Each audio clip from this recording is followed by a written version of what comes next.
I'm Ryan Dawson. I'm a resident of Buxton, Cape Hatteras. Our islands and way of life have been stripped away from us by an activist judge and a special interest group that doesn't live on the island. Judge Boyle had no right to even entertain this case. We have a precedent of open beaches since the 1920s. Closing down beaches on an island cannot have any result other than a disaster. And yet this is precisely what has happened without any compensation to the residents of the Outer Banks. This is the last thing we needed overlapping a nationwide recession. The pretext to close the beach is insincere, unscientific, asinine, and most of all, illegal.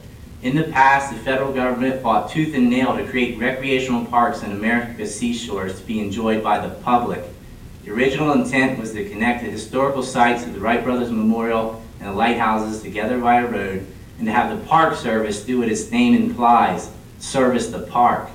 The role of the Park Service was to provide access to the historic sites in the recreational area. They're supposed to be providing access, not limiting it. The large argument at the time wasn't framed as a debate between animals and people. The fight was between the government, who wanted a public beach unspoiled for all to use, and the private landowners who wanted to develop the beach for themselves. After the Florida land boom in the 1920s, the government set up research planners to create recreational lands reserved for the public's use, but not open to development. Completely separate from that issue was setting aside some land to be designated as wildlife reserve for animals. The Phipps family donated large plots of land to be used as a public beach and managed by the Park Service, whose initial role was building ramps and preventing erosion. How much this role has been reversed today is sickening. Cape Hatteras became one of 10 current national seashores. By definition, they are recreational parks. In fact, from 1940 to 1954, it was called the Cape Hatteras National Seashore Recreational Area. Recreational area was dropped from the title in 1954 because it was redundant, because National Seashore already was defined by the Park Service itself as a recreational area. Congress had passed a bill allowing limited hunting to be added to forms of recreation on the National Seashore for Cape Hatteras on the recommendation of a letter from Secretary of Interior Oscar Chapman, who was the director of Yellowstone.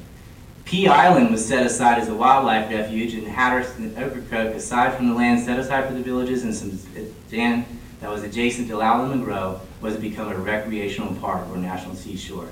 For over 4 generations, people have been driving to Cape Hatteras and Ocracoke from as far away as Canada to enjoy the public beaches.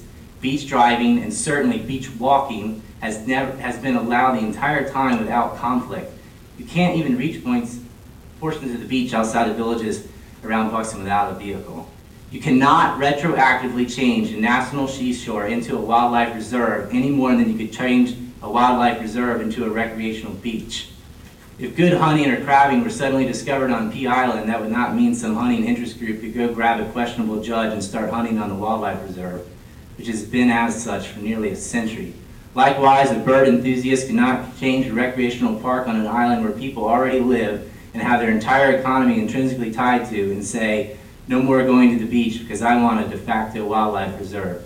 There isn't any science to back the attacks on our civil liberties, only weak correlations of statistics which ignore numerous other variables and cherry-pick papers that aren't even subject to peer review, thus making them worthless. I'd like to yield my balance of my time as a public speaker to Mr. Dawson. How much longer do you have, Ron? We don't yield time. How much longer do you have, Ron?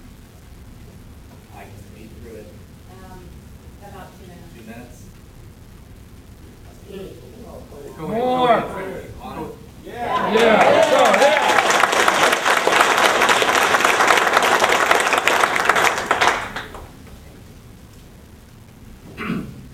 As Americans, as humans, we have a right to our own beach, our heritage, and a massive part of our cultural way of life as well as our economic lifeline. Same factions presenting the so-called science also issued a report claiming that there would be no economic impact from closing the beaches, which is completely laughable. Ask yourself if Central Park in New York would be closed down to the public if suddenly an albino squirrel were to be discovered living there. Driving on the beach is not hurting the piping plover. However, not driving on the beach is hurting plenty of other animals. If anything, the presence of people on the beach has been preventing natural predators from entering the area to kill birds and eat eggs.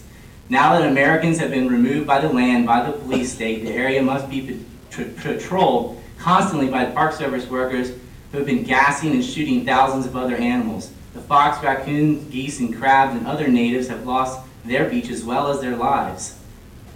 Furthermore, it has cost the taxpayers of the U.S. hundreds of thousands of dollars to pay the NPS to murder animals for being animals.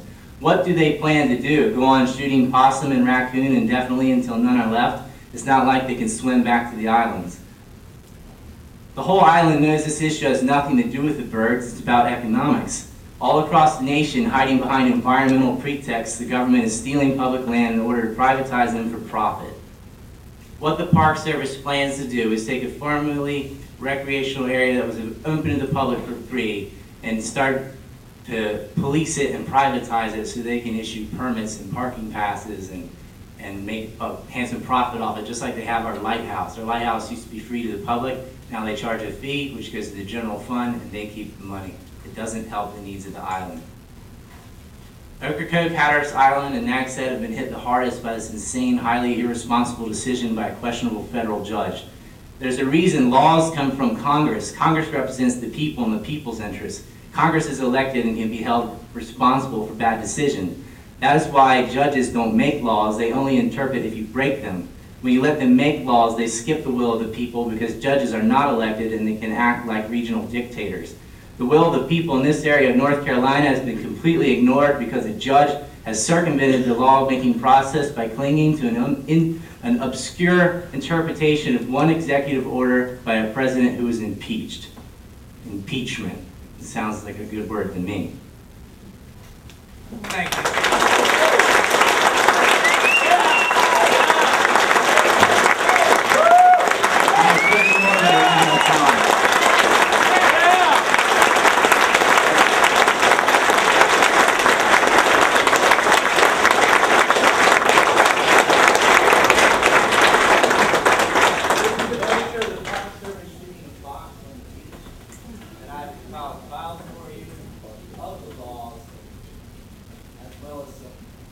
Unethical activity by Judge Boyle.